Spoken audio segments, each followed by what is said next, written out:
At 11:27, we know from video evidence, at 11:27, the exterior door suspected of where we knew the shooter entered, Ramos, was propped open by a teacher. 11:28, the suspect vehicle crashes into the ditch, as previously described. The teacher runs to the room 132 to retrieve a phone, and that same teacher walks back to the exit door, and door remains propped open. There were two males, as reported by Regional Director Escalon yesterday. There were two males at a funeral home that when they heard the crash, they went to the crash scene. When they arrived at the crash scene, before they got there, they saw a man with a gun exit the passenger side with a backpack, and they immediately began running. Ramos began shooting at him. Did not hit him.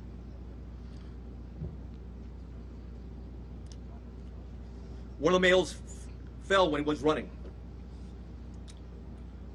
Both males returned to the funeral home while they're running. And then again, we see through video, teacher reemerges inside the school in panic and apparently calls 911. 911 call at 11:30. There was a crash, man with a gun. 11:31, the suspect reaches last row of vehicles in the school parking lot. 11:31, the suspect shooting began at the school while patrol vehicles got to the funeral home. I'll point out where it is.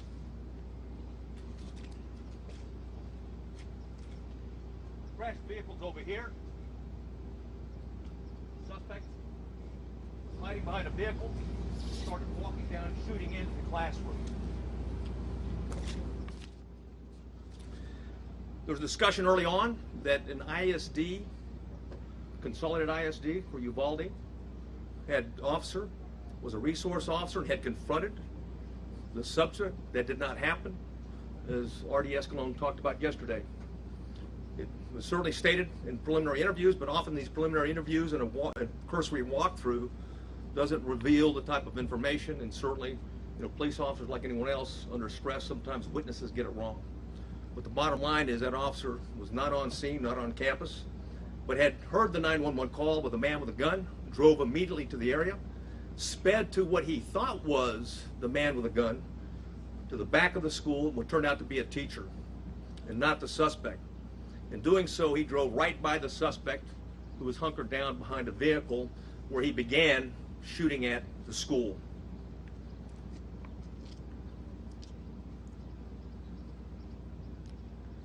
At 11:31, the suspect shooting in between the vehicle is when it began, while patrol vehicle gets to the funeral home.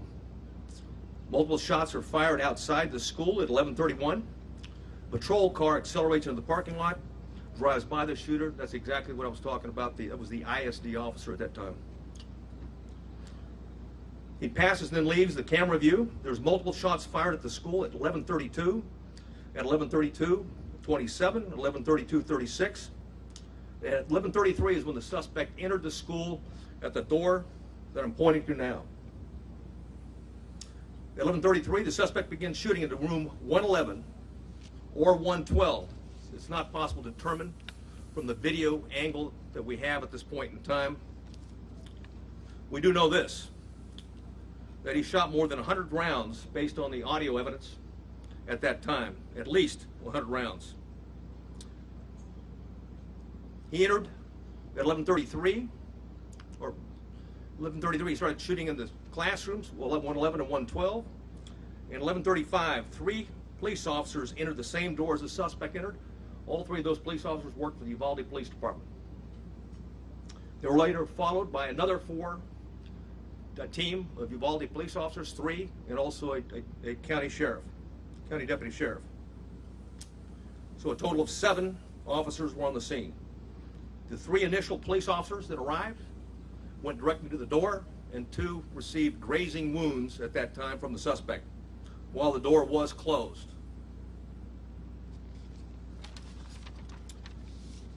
At 11:37, there was more gunfire. Another 16 rounds was fired at 11:37.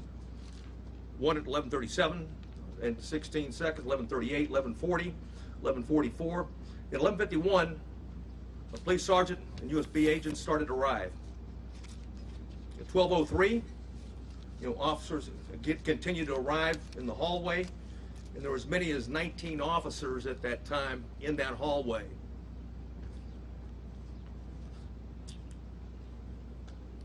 At 12:15, we know that BORTAC members arrive. Not the entire BORTAC, but members of BORTAC, along with Shields. At 12:21, the suspect fired again, was believed to be at the door. At 11:21, law enforcement moved down the hallway. At 11:50, they breached the door using keys that they're able to get from the janitor because both doors were locked. Though both of the classrooms that he shot into were locked when officers arrived. They killed the suspect. At that time,